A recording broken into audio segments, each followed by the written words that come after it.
हाय, good morning, सत श्री अकाल, आदाब, नमस्कार, वणक्कम, जय हिंद। और आज का वीडियो शुरू करने से पहले आपको बता दूं कि इस बार का हमारा लीवर का जो कैंप लगता है, फाइब्रोस्कैन जो टेस्ट होता है, वो है 15 फरवरी को, थर्ड सैटरडे को। तो जिसको भी कराना हो वो मेरे व्हाट्सअप नंबर जो मैं यहाँ पे देता हूँ हमेशा, उस पर मैसेज कर दें। 30 पेशेंट से ज़्यादा का नहीं होता है, तो इसीलिए जो पहले आएंगे उन्हीं का ही हो पाएगा। ठीक है, तो चलिए, आज का टॉपिक बहुत इंपॉर्टेंट है, बहुत ही इंटरेस्टिंग है कि हमारी एज। आज मैं आपको सिर्फ दो तीन चीजें ऐसी बताने जा रहा हूं कि अगर ये आपके अंदर ये लक्षण हैं या आपके अंदर ये क्वालिटी हैं तो आप 100 साल तक भी जी सकते हो।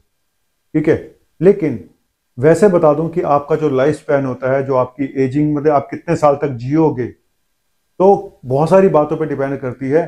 पहले मैं वो बता देता हूँ, फिर मैं आपको वो 2 या 3 क्वालिटी आपके अंदर है या नहीं है जिसके कारण आप 100 साल तक जी सकते हो, वो आपको बताऊंगा। कुछ लोगों को बड़ा रिलीफ मिलेगा कि सर आपने क्या बात बता दी, बड़ी पॉजिटिव वाला। आज का वीडियो बहुत पॉजिटिविटी लेकर आएगा।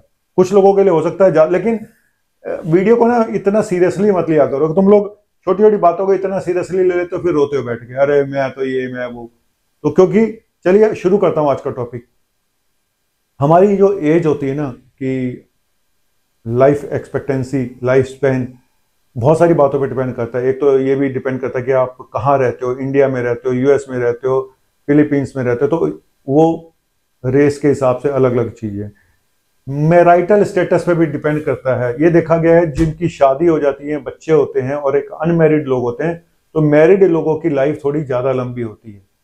फर्क 2-3 साल का ही एवरेज है, लेकिन मैरिड लोग ज्यादा जीते हैं अनमैरिड से, क्योंकि अनमैरिड लोग जो है ना, फिर बड़ी सारे डिप्रेशन के शिकार हो जाते हैं। कुछ सोशल बिहेवियर उनका बड़ा खतरनाक होता है, कई बार वो कुछ भी कर सकते हैं, तो कोई देखने वाला कोई नहीं है, कहने वाला कोई नहीं है, और स्ट्रेस का शिकार भी ज्यादा रहते हैं। वैसे तो लोग, इंसान कहता है शादी के बाद इंसान बर्बाद हो जाता है, पर मुझे लगता है अकेले रहने वाला इंसान ज्यादा बर्बाद होता है। सोशो इकोनॉमिक स्टेटस पे भी डिपेंड करता है कि आप अमीर हैं, गरीब हैं। एक झुग्गी में रह रहा है इंसान, तो गरीब आदमी है, उसको अवेयरनेस नहीं होती, इग्नोरेंस होती है बीमारियों के प्रति, और गंदगी में रहने से इन्फेक्शन भी ज्यादा लगते हैं, बीमारियां ज्यादा लगती हैं। तो जितना सोशल स्टेटस आपका अच्छा होगा, उतना आप पढ़े लिखे भी होगे, एजुकेटेड भी होगे।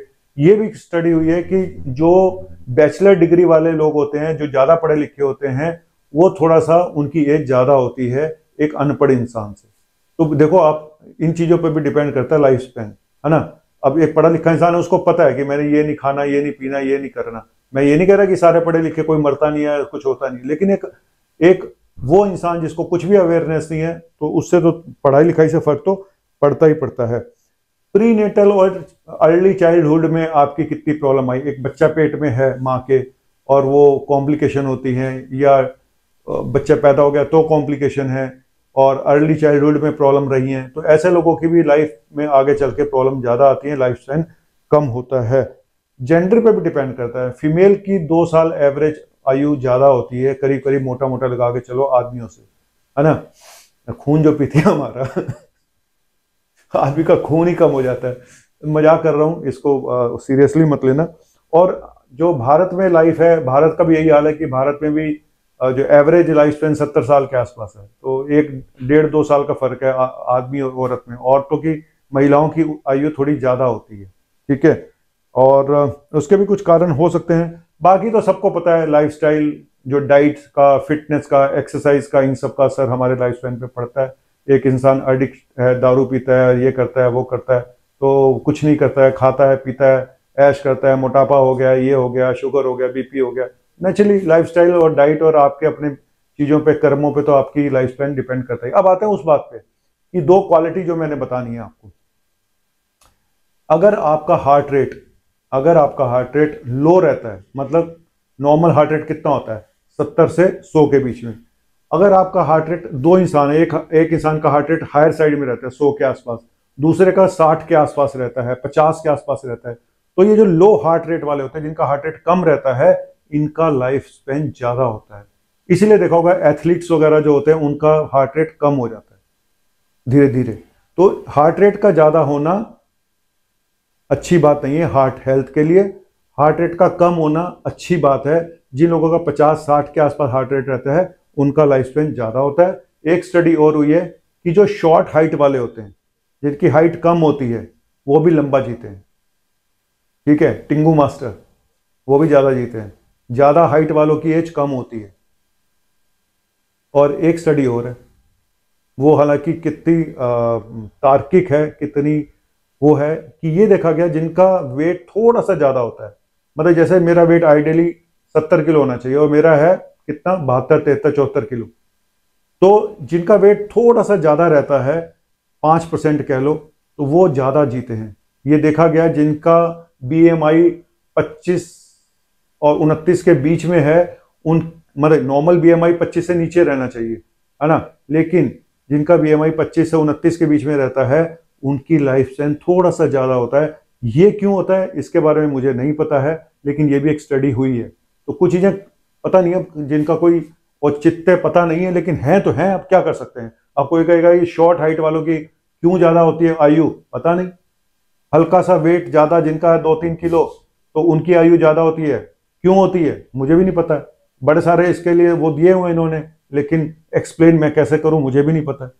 हार्ट रेट का पता है कि हाँ, हार्ट रेट, ज्यादा हार्ट रेट अच्छी बात नहीं है, जितना heart rate pulse rate lower side में रहेगा उतना अच्छा है। तो अगर आपका पल्स रेट 50-60 पे है तो घबराओ मत, आपके लिए अच्छी खबर है ये। लेकिन एक आदमी है कि जो दवाइयां लेके जिसका हार्ट रेट कम हो रहा है, बीटा ब्लॉकर ले लिया, पल्स कम करने दवाई ले ली, वो नहीं, उनकी बात नहीं कर रहा हूं, जिनका अपने आप ही हार्ट रेट कम है, और वो भी रेस्टिंग हार्ट रेट, जब आप रेस्ट कर रहे हो उस पर आपका हार्ट रेट कम है।